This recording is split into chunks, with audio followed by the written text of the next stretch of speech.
Good evening, ladies and gentlemen. Welcome to this Elevate Parents webinar. We're just going to be holding off for a couple of minutes. We're going to start at 6 o'clock. So if you need to grab a cup of tea, grab a glass of wine, grab a pen and paper, if you have that, that'd be really handy. I'll see you, in about 2 minutes.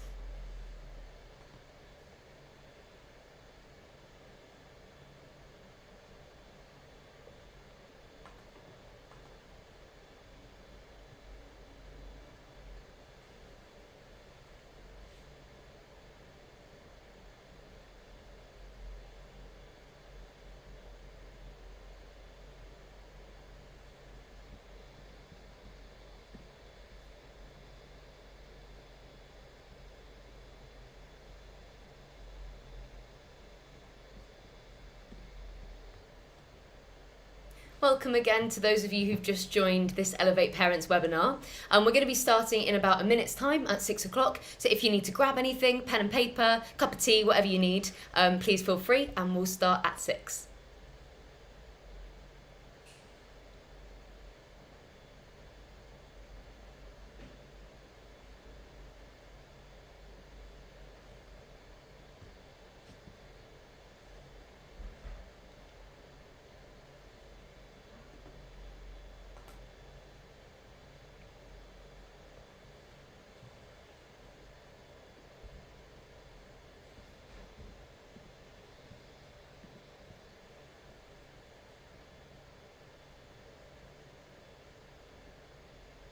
Lovely. Okay, I think we will make a start. So thank you so much, all of you, for joining us this evening. If you've attended a webinar before with us, welcome back. You'll know that we started hosting these webinar events in the first lockdown last year to support parents and carers and students, of course, in this incredibly difficult and tumultuous time. Months on, unfortunately, times are obviously still pretty uncertain. We've received a lot of questions from parents in the past weeks specifically about how to keep their children motivated when most students at the moment are, of course, learning online, and we're in a situation where GCSEs and A-level exams have been cancelled. So tonight's webinar, we are going to be focusing on all things motivation. That is our core principle this evening. So before we sort of jump into that and into the sort of meat of the webinar, I just want to briefly introduce myself to those of you who haven't met me before. My name is Molly. I'm a presenter, I'm a senior coach, and I'm a diagnostic consultant with Elevate Education. And through those three roles that I have, I've worked with tens of thousands of students across the UK in schools and also privately with families through our one-to-one coaching program. So I'm going to be bringing my sort of wealth of experience from those different roles tonight for this webinar. The second thing I want to address before we sort of jump right in is you are probably looking at me and maybe listening to me right now and thinking, you look a bit young to be a parent. Are you a parent? What's your role here? I am not a parent. It's on the to-do list, but not at the top at the moment. I am not here at all to give parenting advice. I wouldn't dream of it. I am relatively young. Most presenters and coaches at Elevate were actually either university students or we've just recently graduated. So as I said, not here as a parent. I'm here instead to present to you some of the research which are behind the skills that top students use to achieve academic success, and also give you a couple of tips and ideas for you to take away and sort of practically use with your children to help them develop healthy study habits at home and also at school as well. So what I'm going to do just before we sort of get into the motivation, I'm just going to spend sort of 2 or 3 minutes giving a little bit of an intro to who we are and what we do. I do apologise if you've attended a webinar and you've seen this bit before. Please bear with me. I just want to make sure that we're all sort of starting from the same page. So yeah, I'll do a brief intro, then we're going to spend about 40-45 minutes talking about motivation, and then I'm going to finish up by doing a Q&A where I'll actually answer some of your questions. So how you can sort of put forward a question to me is through the chat box. So if you are viewing this webinar at the moment on our website, if you just scroll down, you should see a little chat bubble below. pop in any questions that you have in there. My colleague Charlie is going to be collating all of those, and she'll send them over to me at the end. If you are viewing us on YouTube at the moment and you can't see that chat box, no worries at all. What you can do is you can just go into the description of the video. There's a link in there to our website, click on that, and then it will take you over there and you can see the chat box as well. You can sort of just toggle between the two tabs of that. So yeah, please pop through any questions. I would absolutely love to answer them at the end. I really hope that I'll have time to answer the majority. If I don't, what Charlie and some of my colleagues will do is get together all of those questions that you asked and sort of send out an email with summary answers for most of the questions that are put forward and the sort of frequently asked questions that come up. So that will be sent out to you guys probably next week at some point. Lovely, cool, so let's get started. So, who are we? What is Elevate Education and what do we do? So most of you have probably heard about Elevate through your child's school. You may have seen one of us presenters come in and do a parent seminar, possibly at the school as well. So the reason that we work with schools, and you would have heard of us, is that we are partnered with your child's school to help deliver study skill programs based around the research that we've done into the study habits of top performing students. So Elevate was founded in 2001, and we actually started as a research project.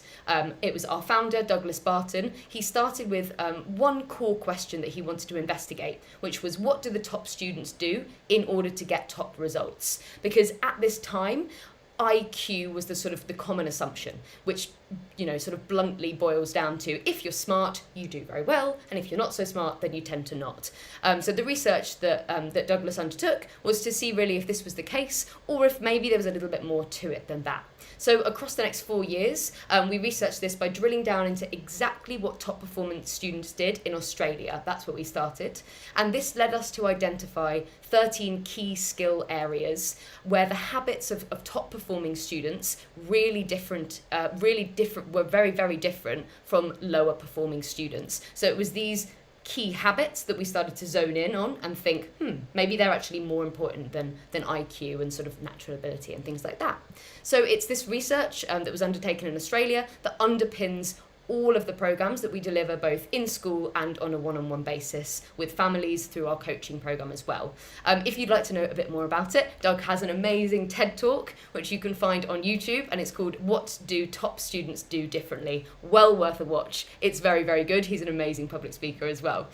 So now, sort of fast forwarding 20 years on, we now actually work with over 1.2 million students annually across 3,200 schools in Australia, the UK. We've been here for over 10 years, the USA, Singapore, and South Africa. And it's this sort of, global network which enables us to constantly benchmark best student practice. So, another sort of key element that I've already addressed about Elevate is that the message we're sharing with students really, really connects with them. That's a fundamental element of our ethos, really. So what we do is all of our presenters, like I said before, we're quite young. We're either at university or we've just recently graduated. And that sort of, allows us to make that connection. We've got more of a sort of a mentor role rather than just being, another teacher, if that makes sense. So an example of one of our coaches is Caroline. Meet Caroline. She's a great friend of mine. And Caroline completed her IGCSEs in Bangkok. She then moved on and did her IB in Switzerland. Then after her IB, Caroline did a BSc in psychology at King's College London. She's currently at King's right now doing her master's. So Caroline is a perfect example really of an Elevate coach or presenter. Someone who, they talk the talk, but they also, crucially, they walk the walk. She is doing it herself. She is a top student. She's still actually studying. She's still going through this experience. And that really allows her to help other students in a really sort of precise and tangible way. So, what I'd love to do as well, just before we sort of really move into content, is just take a little bit of stock of where we are now, or where you guys are right now. So if you do have a pen and paper handy, or possibly you could just jot it down on your phone, on notes or something, I'd love for you to just answer these 3 questions that you've got in front of you there. So the first question I'd like to pose to you is, how does motivation apply to your own life? Might be currently, while we're in lockdown, or might be more broadly. Second question I'd love to put forward is, what have you previously tried to get your children motivated? I would love to hear specific examples. So if you want to put those answers in the chat, I would love to see them. What have you tried at the moment? Did it work as well? I'd love to know. And the third and final question is, what strategies do you think you need to implement to get them working more effectively at home? So at the moment, what do you think are the strategies that maybe you need to implement? And if you're not sure, no worries at all, because we're going to cover that. So again, if these answers sort of fall into the context of students working remotely at the moment, great. But if not, it's still incredibly relevant, because this independent learning that students are having to do a lot more of at the moment, it is still required in a sort of a normal quote unquote school context. They're still going to need to be independently motivated and do this independent learning. So, where we start, what exactly is motivation? I think that's the best place to start. So, motivation, I believe, is one of the most misunderstood and oversimplified constructs that we at Elevate come across. Almost always people see motivation as an external force, so something that we can sort of throw at our kids to push them in the right direction. Of course, not literally, no real, pushing or throwing in a figurative sense. So these examples that you've got on the screen there, these are sort of sources of motivation that we maybe often turn to. So maybe motivational films or books, or motivational speaker on YouTube, or maybe on TikTok or Snapchat, however your kids access them. Another way that we might try and externally motivate is dangling a carrot. Maybe it's a reward. Maybe we're saying, right, well, if you get this homework done, then you can have some extra time watching Netflix. Or maybe it's, if you get these results in that exam, there might be a small financial reward for you. Another form of external motivation would be the opposite, would be waving the stick. So maybe it's, well, if you don't do this, then, limiting on your gaming time, Xbox is going in a drawer and it's getting a lock on it, whatever you choose to do. So I'd love to know if you've tried any of these forms of external sort of motivation. So if you want to pop them in the chat box, I would love to see just a yes or a no, and if you have specifics, I love specifics. So yeah, I can see quite a lot of yeses flying in. Great. Well, that makes you, instantly you're not alone. We almost always turn to these external forces first. And sometimes they work. They may work, but it's going to be a very short-term, small motivation boost that we get from them. So if we want to find a longer-term motivational source that's actually going to sustain us, we have to turn to goals. So goals are fantastic at motivating students and motivating us. But the issue with goal setting is that, again, it's a process that tends to get highly oversimplified. So what we're going to look at now is how we can sort of set a goal in a little bit more of an in-depth way. So how do we normally go about goal setting? You can see this sort of four-step flow chart here on your screen. So we have a goal, it leads to motivation, motivation leads to action, action leads to performance. The research that we've conducted actually shows us that students who have the most clarity around what their goals are, and more importantly than that, why they've actually set them, they are the most motivated.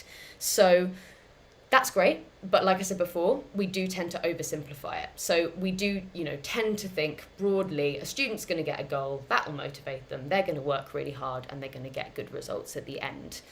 Unfortunately, as I've said, it is a little bit more complicated than that, because some goals actually decrease our levels of motivation. I'm sure we can all think of an example where that's happened for us, possibly a time in your own work. Maybe if you have a boss or you have a manager, someone who sets you targets, maybe you've been given a budget or set a target that is just way out of reach. What effect does that tend to have on you? For most people, it's not going to make them be like, woohoo, can't wait to crack that target. For most people, if it seems, unattainable, we're going to give up. We're going to stop caring about it, and we're going to, go and take a 2-hour lunch break, whatever it is. So what's really important when we come back to goals is setting the right goals, crucially, but also in the right context. So that's what we're going to look at this evening. So we're going to unpack the sort of the neuroscience and the psychology that sits behind goal setting, but I promise not in too much detail. As I always promise, I'm not going to absolutely, blast you with science. I'm going to sort of pick out the bits that are most relevant for you so that you can come away and with your children, you can sort of have a bit more of a nuanced and precise approach to how to set goals. And more importantly than that, it will hopefully mean that when they've set these goals and they're on that sort of journey, you're not going to have to be hovering over their shoulder, making sure that they're sticking to them. So, what are these right type of goals that I keep talking about? Again, like I said, I am going to sort of be giving a bit of an overview here, but if you are interested in doing any sort of further reading or research or, knowing where I'm sort of getting this information from, the different types of goals that I'm going to be talking about now and the sort of impacts that they have are primarily from Andrew Elliott and Marcy Church's hierarchical model of motivation, which draws on findings from motivational psychologists, including David McClelland, Carol Dweck, who you might have heard of, who developed the fixed versus growth mindset theory, and also Martin Seligman. So those are some names that if you're thinking, oh, actually, Molly, I would like to know more, jot those down. So, as I said, not going to go into too much depth, but I'm just going to pull out the parts that are most relevant for especially motivating teenagers and also for you as parents and carers. So, Elliott and Church's model really shows us that there are 3 types of goals, and we're going to go through them now. The first is avoidance goals, second is performance goals, and the third is mastery goals. So, moving on to the first one, just going to have a little sip of water. There we go, thirsty work. Number 1, avoidance goals. Avoidance goals are what we tend to set when we are simply trying to avoid the worst possible outcome. So the examples that you can see there on the slide, these are a classic avoidance goals. So don't fail. Don't get the bottom mark in the class, don't get laughed at. That one makes me quite sad.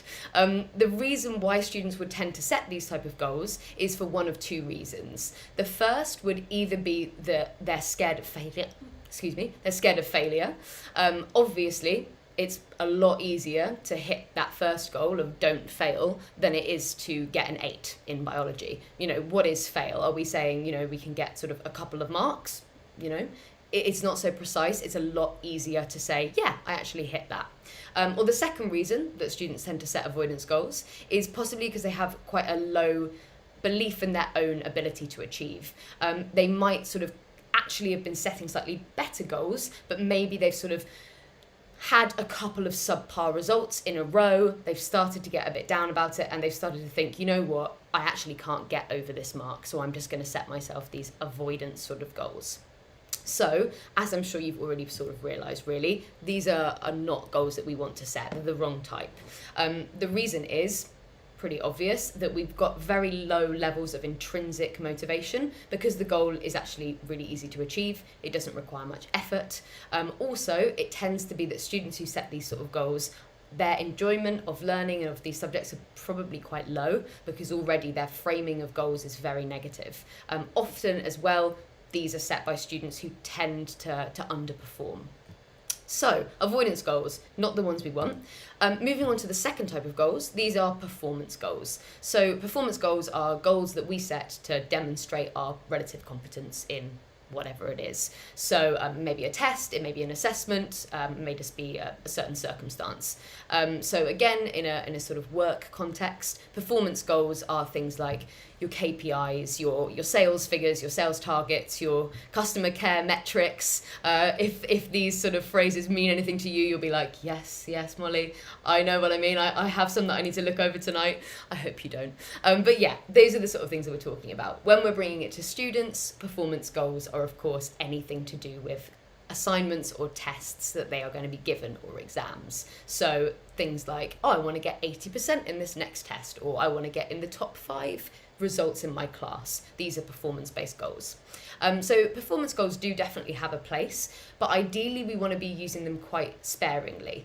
And the reasons why are the positive sides of performance goals are that generally they do get students pretty motivated. We will probably see an increase in the amount that they study, their diligence, the work that they're putting in, maybe making additional notes, going through the hard slog of revision. They probably will do that. And as a result of putting in that work, hopefully, usually, they will get pretty good grades. So that's good. However, the negative flip side to that is that whilst they are working hard, students who are setting themselves a lot of performance goals are often not enjoying the work that they're doing. Again, I am sure that we can all relate to this, where we've worked hard at something, we've maybe done quite well at it, but we have not enjoyed the task at all. So, the same way that if you have a teenager or a student who sets a lot of performance goals, they're probably not going to rush to their desks in a sort of state of excitement to be like, yeah, I cannot wait to get on with my goal. They're going to get it done, but they're going to find it a bit of a chore. They do it, but they don't really like it. So, because they don't enjoy it, that means that, again, actually their intrinsic motivation is low, even if they are hitting that goal, if that makes sense. And the negative to this is really if we take that goal away, we take that performance goal away, the motivation to actually do any study will completely disappear. So what we tend to call these types of students, if you've seen a parent seminar of ours, you'll probably have heard this before, we call them flatliners, because if you looked at them on a graph, their motivational levels would be flat, flat, flat, flat, flat, then you have a peak, drops down again, flat, flat, flat. The reason for that, you'd look at it and go, oh, why is there a big peak there? That's because there's an exam. So motivation is only spiked when there is some sort of deadline. And as soon as that drops away, the motivation's not there. So, the third type of goal is mastery goals. So, unlike performance goals, which are completely driven by a performance-based outcome, mastery goals focus on mastering a particular skill just for learning's sake, just for that boost. So some examples that we have here in front of you of mastery goals would be maybe improving their ability to draw facial features in art. So rather than saying I want to get a 6 in art, we've zoned in on something specific. Or possibly when they get an assessment task or a bit of homework, they're going to start it, within 2 days of it being set rather than leaving it to the last minute. That is something that I think almost all of us could probably work towards. And finally, possibly it's to do with improving their essay structure or their essay introductions, really zoning in on a specific skill that they want to improve. So when we look at these type of goals, mastery goals, the outcomes of these is a lot more positive. We actually see that intrinsic motivation is high. So that means that even if, we haven't got someone sort of looking over their shoulder, we're probably still going to have high levels of motivation. And this is because really that fear of failure is gone. We've got nothing to lose. If our goal is just to improve incrementally, then as long as we have any sort of degree of improvement, we've actually done it. We've achieved that goal, which is great. The second positive is enjoyment is also high. So students who tend to set these goals, they usually actually enjoy the process of improving that skill and learning. And usually as well, they're sufficiently challenged to stay interested in what they're doing. It's not just sort of saying, right, I have to go over my notes. It's a specific thing that they can work towards, and they are challenged, and they're more likely to set another goal after that. So this is obviously a great thing to aim for, these mastery goals. So where does that leave us in respect to the initial question, which is what are the right goals to set? So research suggests really that we need a combination of performance goals and mastery goals, so those last two that I spoke about. And the reality is really that the education system in the UK is set up already to provide those performance goals for students in the form of exams and assessments, both internal and external. Students in the UK sit exams from a relatively young age, and so most students are pretty well adjusted to that performance-based element. However, on the flip side, what a lot of students tend to be less good at is setting those mastery-based goals, just because they've not usually done it before. This is, of course, even more relevant right now in a situation where schools are closed and exam cancellations. They've removed this sort of performance goal focus that most students are usually working towards. Because they're normally relying on this performance goals to sort of drive their motivation, a lot of students, definitely a lot of students that I've been speaking to, and I'm sure for a lot of you, your children will be feeling this too, is that they feel that focus is lacking and motivation has definitely dipped. So what I would recommend for you guys as parents and carers is the sort of best card that you can play at the moment is helping your child developing these mastery goals. This is not only hopefully going to keep them focused on the task, but also really set them up for future success when they're back at school, because they'll get into that habit of being like, yes, these are the sort of goals that I tend to set. So to recap that really, for goals to be motivating, they need to be the right goals and they need to be set in the right context. So the right context, what is that? How should we actually go about setting them and getting on with them? So there are four main things really. The first one is start with why. Equally as important as helping your children set these goals is actually building clarity around them. We want to understand exactly what a student's goal is, what it means and why they've chosen to set it. Because without this clarity, usually it falls apart. I'll give you an example, and I'm sure you guys can think of examples of your own as well. I had a very good friend at secondary school. We went on to sixth form together, Jay, and at the beginning of year 12, we were sort of, thinking about maybe what we might want to study at university. And Jay was like, I'm going to study law. And I was, I'd never heard her say that. I was like, oh, that's interesting. When did you come up with that idea? She was like, oh, well, I quite like the idea of being a lawyer. They earn a lot of money. And I think that when someone asks me what I study at university, law is a cool answer. I thought that was an interesting response. I was like, oh, okay, cool. So that was Jay's thing. She was like, I'm going to study law. Halfway through year 12, Jay had a couple of bad results and suddenly she sort of had a real motivation dip. And she turned to that goal that she had, being like, right, this is what I'm working towards. And suddenly she realised that she actually didn't want to study law. She knew nothing about it. And she was asking herself, what is the point really of working when I don't even know what I want to do? I don't really have an interest in this. It's not providing me any motivation at all. It was a pretty bad time for Jay. I'm happy to say she did actually go on to study history, which really suited her, and that was great. But what we're sort of saying here is, although, you might ask your child, or I might ask a student, hey, what's your long-term goal? They might come out with the response straight away. Unless it's something that they've actually developed themselves and they know why, it's probably not going to provide much motivation. So, again, like I said, I'm sure we can think of many examples. Classic is sort of New Year's resolutions. We set something and then 2 weeks later we're like, why did I set that? I think I just came up with that on the day. So for a goal to be compelling, we need to be able to talk about it in detail. So as parents, the way that you can sort of support this process is sort of asking prompts, discussing with your children, why have you actually set this goal? If, say, an example, your child's maybe in year 11 or year 12 and they're thinking about engineering, say, ask them, oh, why? That's fantastic, but, why do you want to study it? What do you expect the course to be? What do you expect to learn? Is there any specific element of engineering that you're really excited about? What could maybe that sort of take you towards in the future? What sort of career? What sort of job? And, not in any way to sort of interrogate them. I'm not saying that you have to do that, but more to just allow them with you to build this clarity and understand more why they want to do it. Another sort of way that you can help as parents and carers is help them to gain a more in-depth and precise understanding of what their goals actually involve.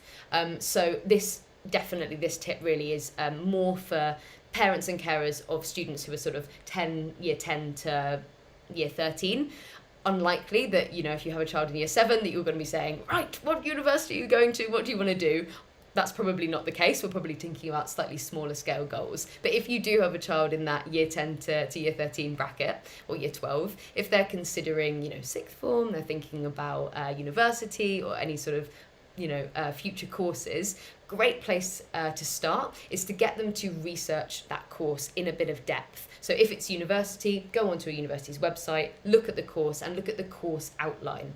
That will break down the topics, the modules that are studied, exactly what texts might be studied, if there's any sort of opportunities to study abroad, things like that. And it will allow students to sort of really dive a little bit deeper into that goal.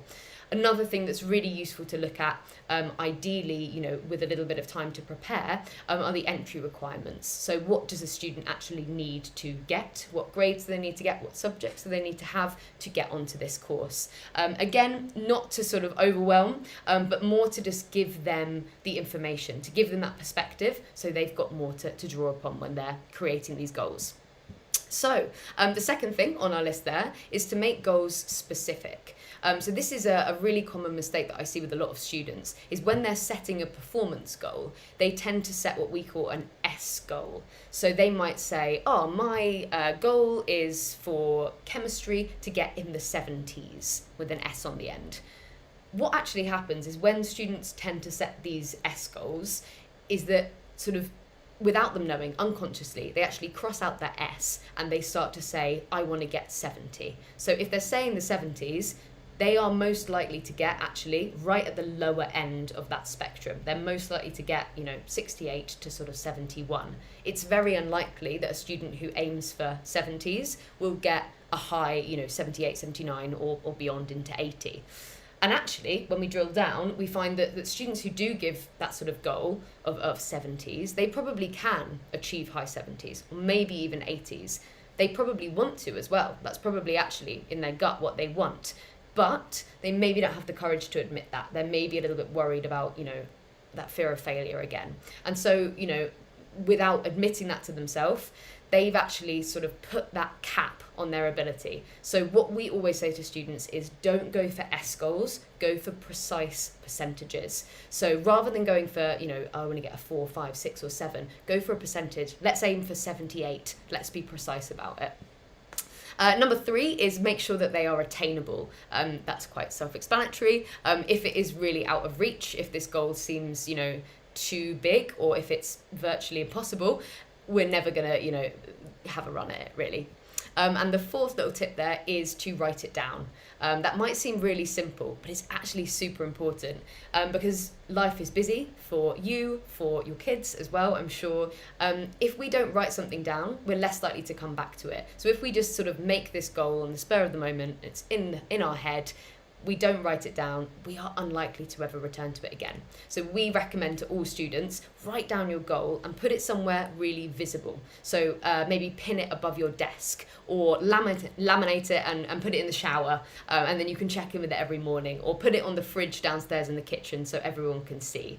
You're more likely to check in with it, you're more likely to achieve it. And also, we have that sort of constant reinforcement and accountability. Someone else has eyes on it, someone else is aware that it's a goal that you have as well.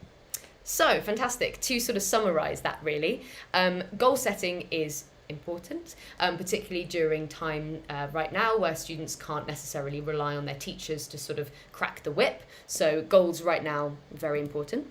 But the type of goals that students set is crucial to how effectively their goals will motivate them. So what we would like to ideally move towards is a combination of performance and mastery goals. But at the moment, during lockdown, during school closures, the focus really should be on mastery goals over performance goals. And the final 4th takeaway is goals should be specific and written down to act as a reminder and also keep us accountable. Fantastic. Great. So I'm just going to have a quick sip of water and then we're going to move on to actually how to implement these goals, because goal setting is all well and good, but we have to actually, implement them practically. So we're going to go on to some tips for that in a second.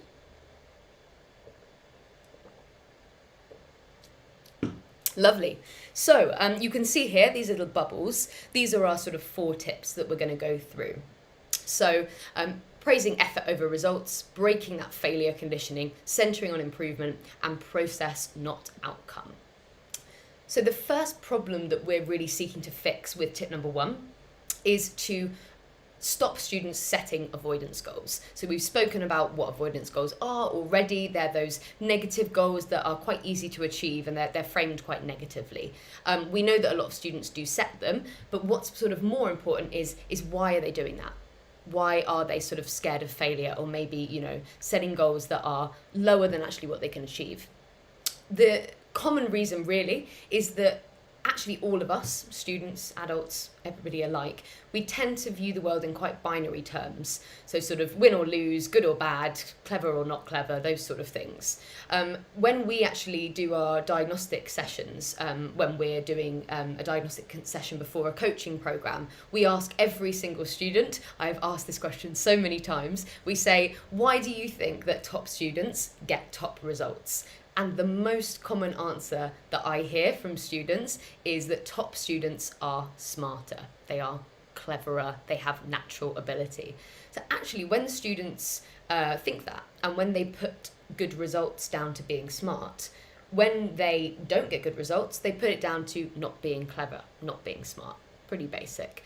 So why do we have that sort of idea? Because probably most of us right now, if we took a moment and thought about that, we would think, no, I would challenge that actually. One of the reasons that this binary view is really common is due to the school marking system that we have in the UK. And I would really like to make it clear at this point, this is in no way a criticism of teachers or a criticism of the education system, not at all. Teachers are fantastic, I bow down to them, and they're doing a phenomenal job right now. But inherently, almost all teachers are inherently time poor. It's very, very difficult for them to get through the volume of marking that they have to do and, get to bed before 3 a.m. So often teachers do have to go for a slightly more simplistic way of marking with sort of ticks and crosses and, 11 out of 20, something like that. When that happens, the problem with that is that for students, when they get that piece of work back, there's maybe little or no feedback. There's nothing telling students what they did wrong, or more importantly, what they actually need to do to correct those mistakes.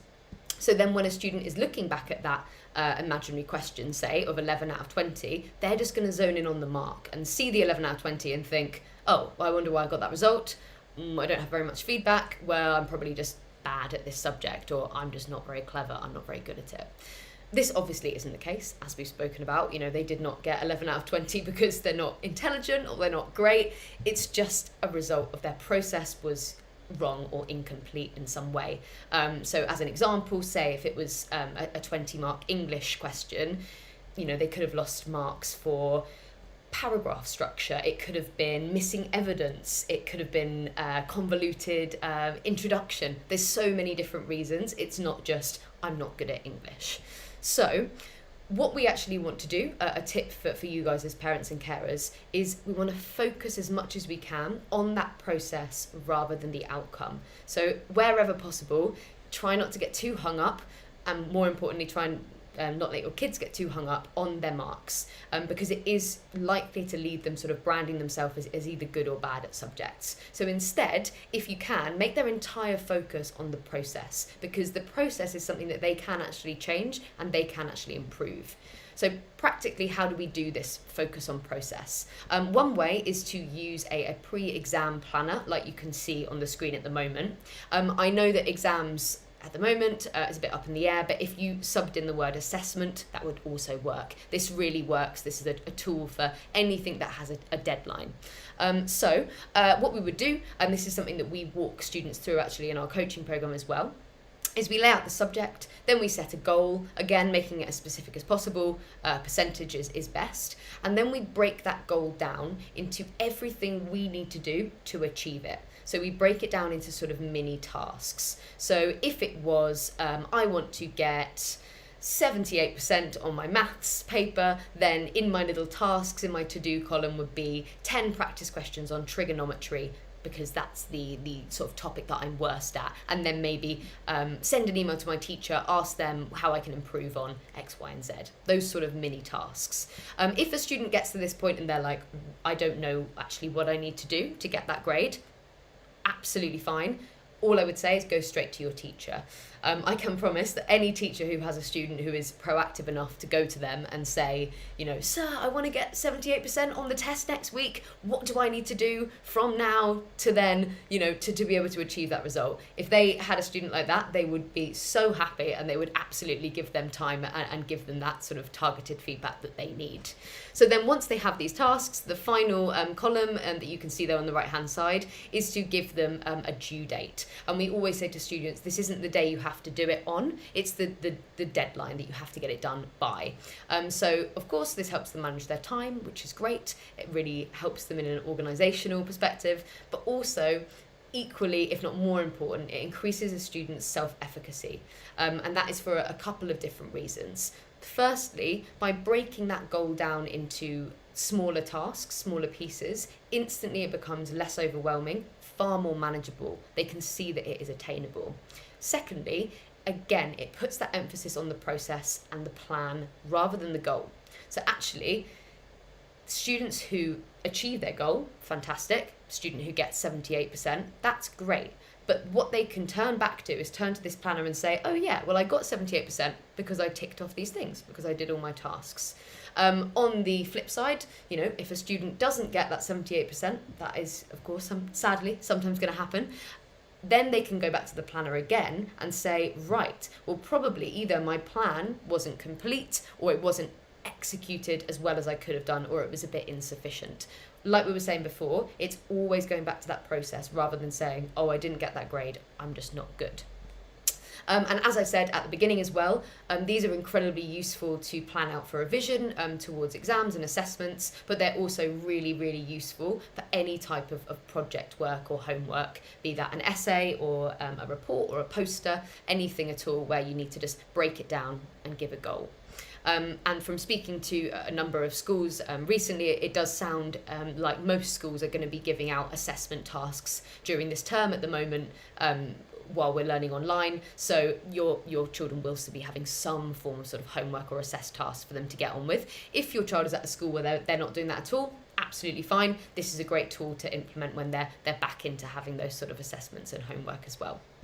Lovely. So another way that is sort of really important to focus on this process rather than the outcomes is to encourage children to actively seek more feedback from their teachers. So what we recommend to students is anytime that they get a mark back and they're unhappy with it and they have predominantly the sort of marking of ticks and crosses and not much feedback, is that they should actually do what you can see on the screen here and physically mark up their paper of the areas where they've lost marks. So where are there those crosses, or where is there, a lack of ticks? Circle it up, do it in coloured pen, and actually zone in on those areas. Then when they've done that, we say, go to your teachers, show them this question and say, what specifically lost me marks here in this question? And then the second thing to ask is, what are the specific solutions so that I can not lose those marks again? What do I need to do specifically? At this point, all we say to students really is make a note of what your teacher says. So, write down a few notes of their feedback, maybe voice memo the chat. That's a really good way to do it as well. Then you have targeted feedback for you, specific, that that you can work on for the next time. The final part then in this process, so the first part is circling it up like you can see on the screen, the second is going to your teacher, and the final one, which is the most important in developing this self-efficacy, and it is also the step that most always gets neglected, is that students should then redo the exercise or question. This is really, really crucial, because what we then find is that students who have got that targeted feedback from their teachers, then they redo the question that they lost marks on, and they should, see an increase in their marks. They should see a better result. Then they can actually, it sort of scraps that idea of that good and bad binary for the student, and they start to favour that process-orientated approach, really, because they can see, well, I didn't do very well on this question, I got that feedback, I developed a skill, I've redone the question, and my mark has gone up. So clearly it's nothing to do with my inherent ability, it's to do with the processes and the skills that I'm using. Whilst I am totally aware that I'm making it sound like it's really easy to just knock on a teacher's door and go and see them, I understand that right now we can't do that. Students can't, just sort of grab a teacher for 5 minutes, after the lesson. I know that most schools are using some sort of digital marking program like OneNote, where students are submitting their work. Also, most teachers will have an email that they can be contacted on during school time. So although your children can't physically go and see them, I would still say asking for feedback at the moment is a really great thing to do if they can. Like I said, it is a really powerful process. The reasons for that is that Firstly, it helps them fix these mistakes. They're not going to make the same mistakes again. And on a deeper level, it strengthens that idea that it's not to do with their IQ or their natural ability, it's to do with that process. So if they can, there's a sort of a double benefit here. They're going to probably see an improvement in their marks and an improvement in their attitude and their mindset, which is really important. So moving on to tip 2. Tip 2 is removing the fear of failure. So that is the aim really with this goal setting. If you can ensure that your child isn't afraid to fail, we're much more likely to see them setting achievement goals. How do we do this? Ideally by praising and rewarding their efforts, not the results that they accomplish. So this creates an association for a student that their effort is conducive to success, not natural ability.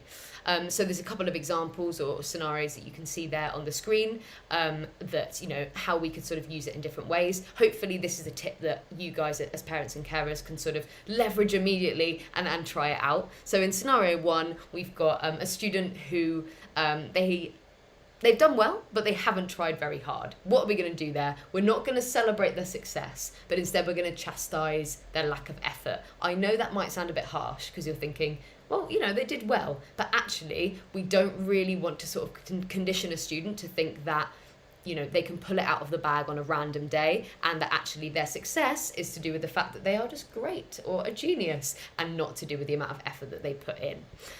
Scenario number 2 is a student does well and they worked hard. Fantastic, we love that. So there again, we want to praise the effort, not the result. So the result that they got that's good, that's amazing, but that is only because that effort was put in.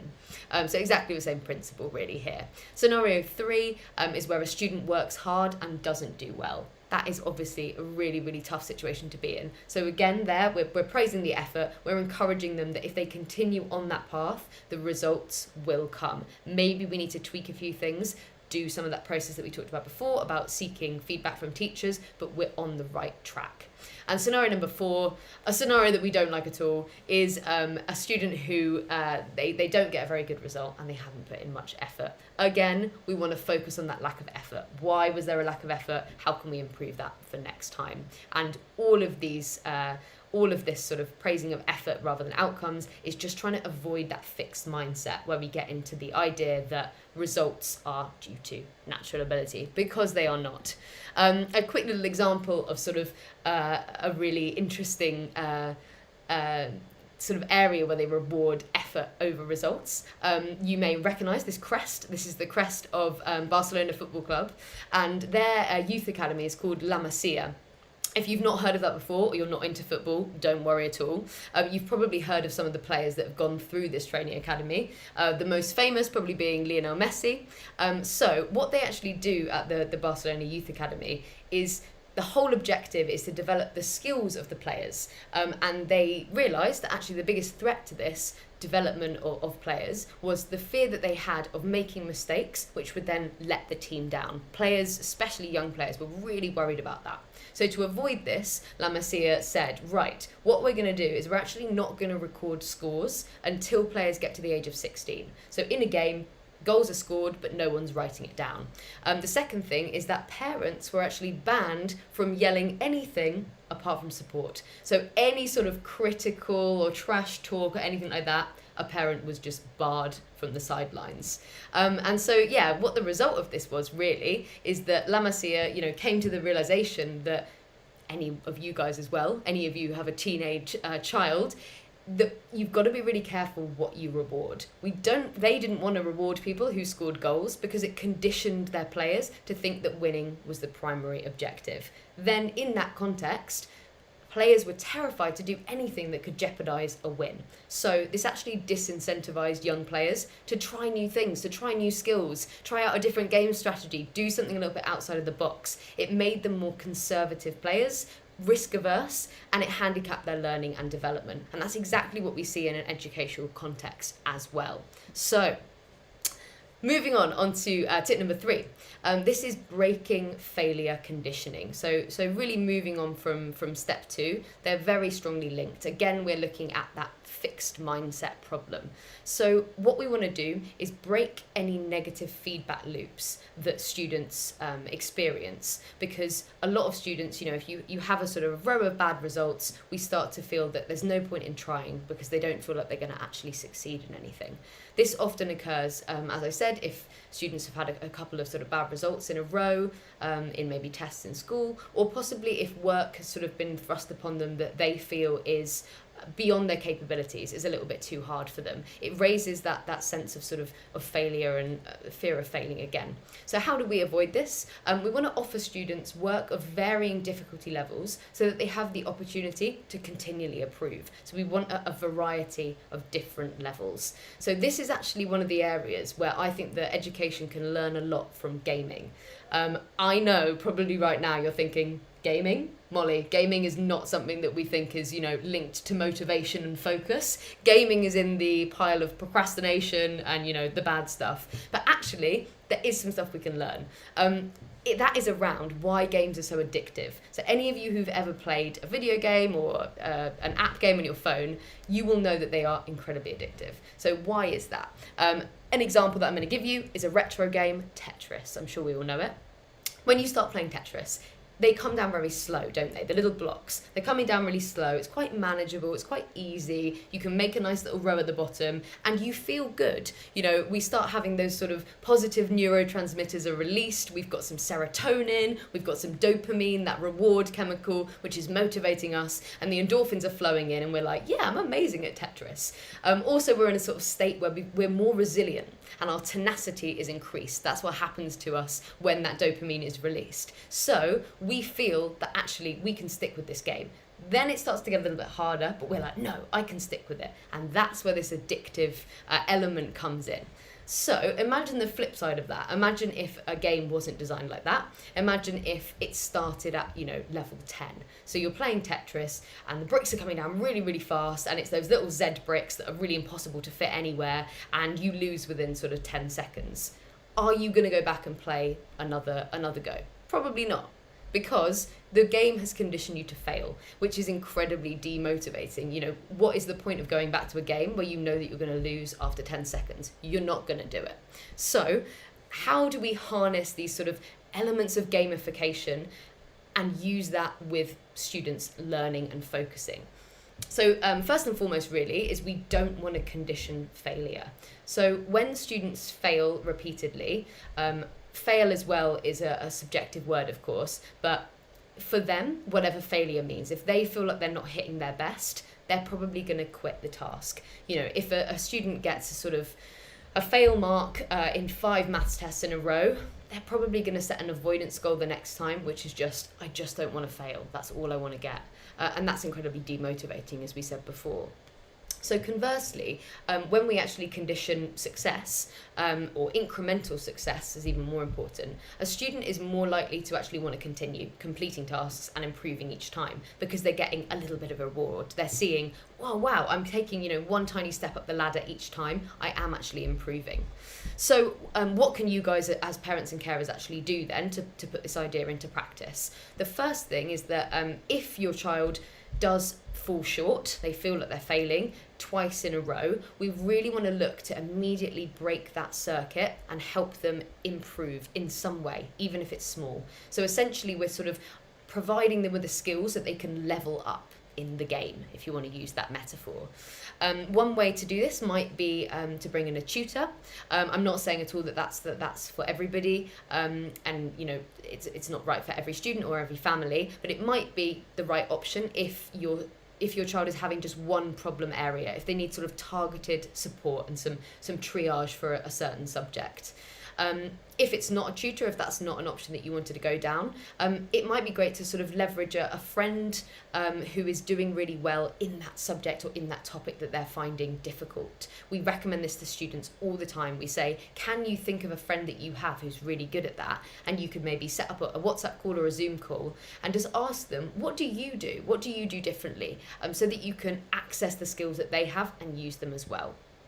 The other thing that we recommend to students is to make exam practice incrementally more difficult. So if your child at the moment is like, Mum and Dad, I've got nothing to get on with, best place to point them in the direction of is practice papers. We can always do them, and they're always gonna help us. So what we say to students is, when you start doing practice papers, start them open book and open time. Don't put a time limit on it. Have your notes maybe with you, or your textbook. Start them in a relaxed way, and then incrementally move towards exam conditions. So maybe the next time you take away the notes, and then the next time after that you put a time limit on it. So what that actually allows students to do is, it's impossible for them to fail. They're not going to fail because they're stepping up gradually. And then as they gradually acquire more skills, papers get easier, stress reduces, and motivation increases, which is really great. So yeah, those are two things that I would definitely recommend, is bringing someone else in, get a different perspective, and doing an incremental difficulty with exam practice papers or practice questions as well. So our final sort of talking point is making all of the conversations and celebrations about improvement. So there's two parts really here. The first is that we are always focusing on the improvements, and more importantly, the small improvements. So if you've got a child who is currently getting 50% in a subject, but they're sort of being pushed to get 90, that is obviously overwhelming. How are we going to do that daunting task? So instead, can we look at saying, right, well, next time let's get 52, then 55, then 57, and work our way up. The second part of this is when these small wins do occur. So if we were aiming for a 52 and we got it, celebrate them like crazy. Genuinely, bring out the indoor sparklers. We want, a really, really big celebration to release those positive neurotransmitters. That really links back into what we were talking about, taking some elements of gamification. Game developers are incredibly clever because they spend so much time rewarding us within a game with endorphins when we level up. So, if you get to the next level, there are fireworks, your phone vibrates, there's, bright sparks and little like, I don't know, you might even get like a little gold token, you can collect it. There's all of these sort of incredibly, rewarding and exciting sort of things involved with leveling up. So can we take a little bit of that and put it into student learning? So what we're really saying is celebrate big those small wins is what we want to be doing. So what does that look like practically? My suggestion is that you maybe create something like this, a visual input tracking system, a graph, where along the x-axis and on the bottom, we have the number of times that students practice a skill, whatever those mastery goals are. And then on the y, we've got the marks that they get. Then as we're moving along the X and we're saying, well, I practiced that skill 10 times and then I did a practice paper, my marks have gone up each time. Students can actually see the results of this process rather than focusing on the outcomes as well. And this might be something that you need to drive initially yourself at the beginning, but I promise you, once a student's done this a couple of times and seen their improvements steadily increasing, it's something that they're probably going to want to do themselves, and this graph is going to be something that they love to look at and love to fill in. Lovely. So to recap, before I sort of hop into the Q&A session, the four tips really the four main tips to do with motivation are focusing on the process and not the outcomes. So we looked at sort of weekly planners, pre-exam planners, following these conversations about the processes that they're doing. Second tip is reward effort over results. The third tip is break that failure conditioning process through early intervention and making study incrementally harder over time rather than taking a big old leap. And the final one is celebrate all incremental improvements. So build a tracking system like we just talked about, and absolutely, just go all out with your celebrations when we have a little improvement, no matter how small. Fantastic. And the final thing that I'd just like to talk about, because that is about all we have time for this evening, ladies and gentlemen. We are going to have another webinar running on Tuesday, the 9th of February. That's going to be about stress and well-being. So if you haven't signed up for that already, I would absolutely love you to all attend. If you scroll down on our website page, there is a box that you can put your email address in, pop your email in there, and we will send you all of the details over shortly after this webinar finishes. I know that I've shared a lot lot of information. I've been talking for a while. I really hope that you found it useful and you feel empowered to go away and implement some of these strategies yourself. The final thing I just want to mention is about our bespoke coaching program. So before we start any sort of coaching program, we run a free diagnostic assessment, and this informs our consultant into drawing up a program that is tailored to every specific student that we meet in those specific areas they need help with. So say if your child was struggling with motivation, a coach would help them identify these goals that work best with their disposition, their motivational disposition, and also an action plan to put that into place. Then they would also sort of introduce tangible skills on how they're going to achieve this goal. So it might be note taking or organisation or memory skills or exam preparation. So it comes all together. It's a very holistic program. Then one of our coaches, like Caroline, who you met early, would run a program between 4 to 12 weeks. And usually we do them at home. Obviously at the moment it's all online. And then in those sessions, we would teach these skills to the student, how to apply them to their own studies and their own work. We also completely recognise parents are vital for this journey. So at the end of every coaching session, we invite parents to sort of join us. We have a little debrief and we talk through the skills that we've sort of learnt together so that you can also support your child on this journey. And we also track their progress using our diagnostic tool as well. So if your child is someone who sets performance goals, which causes them sort of stress and anxiety, they're feeling quite overwhelmed by work, they're struggling maybe with independent study at the moment, they're not very motivated or focused, then we're here to help. We'd love to help. So book in a time. You can start with a phone call with either myself or Charlie, and you can book a slot by just scrolling down the page on our website, and there is a calendar. You can click there on the time that suits and book a initial phone call. Then we'd book a diagnostic and go on from there. So lovely. That is all we have time for now. I'm just going to move on to the question and answer session. So just bear with me a moment. I'm just going to check the questions that I've had through from Charlie.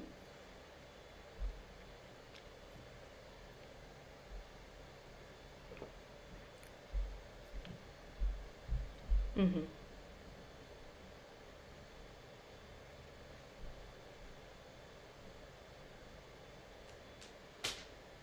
Wonderful. So I've had a question here that says, what if your child has no idea what they want to do, and they seem to take very little interest in even talking about their aspirations?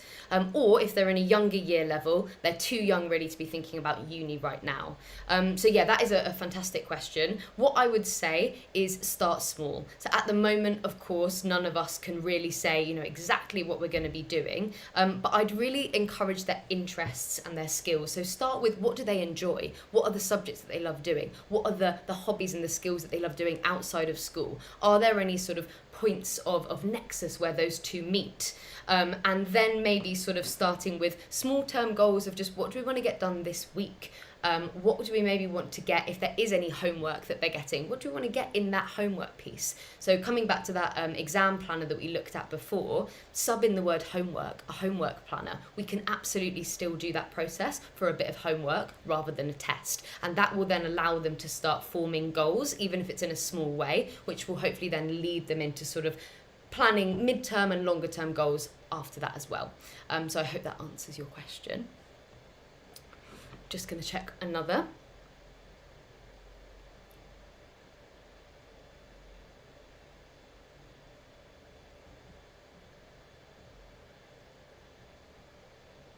Right, great question. So the question is, how can we encourage our children to not leave doing homework to the last minute? Fantastic question, and a question that I have been asked many, many times. It's really difficult. What I would say is that will come back to having some form of timetable or diary. We don't usually use the phrase sort of study timetable, because that can be a little bit focused too much on work, but we say a weekly planner. So what I would recommend for your child to do is say, right, let's sit down and let's make a weekly planner for this week. That includes all of the homework I have to get done. So first thing to go in the planner would be any fun stuff that they love to do. And then what we do is look at the homework, break it down into smaller chunks. What do I actually need to do for this bit of homework? And then give those tasks a mini due date and also write down how long they're going to take. So then instantly, rather than saying, oh, I've got a bit of English homework, I'm going to start that maybe the day before, we actually go, right, I've been set English homework, I'm going to write out what I need to do for it, how long it's going to take me, and then a student can go, it's actually going to take me about an hour and a half. Maybe that's a bit longer than I thought. When do I have time to fit that in? Great, that goes in the weekly planner, then we're more likely to get it done. So I would say the two things really there are having that sort of weekly planner in some way, and also breaking the work down and giving it mini deadlines as well.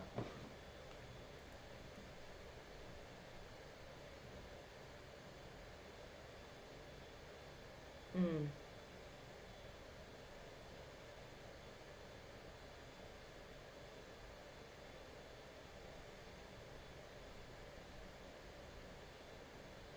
Great.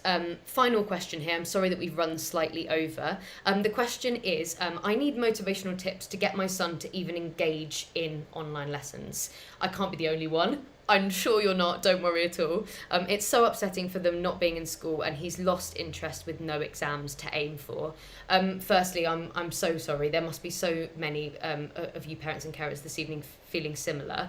What I would advise is still to go through the process of setting goals for what they want at the end of this year, because we do know that there are going to be some sort of assessments, even if it's not exams. So what does your son actually want to get in his different subjects? And further past that, what is maybe, what does he want to do after school? I think that will harness some motivation.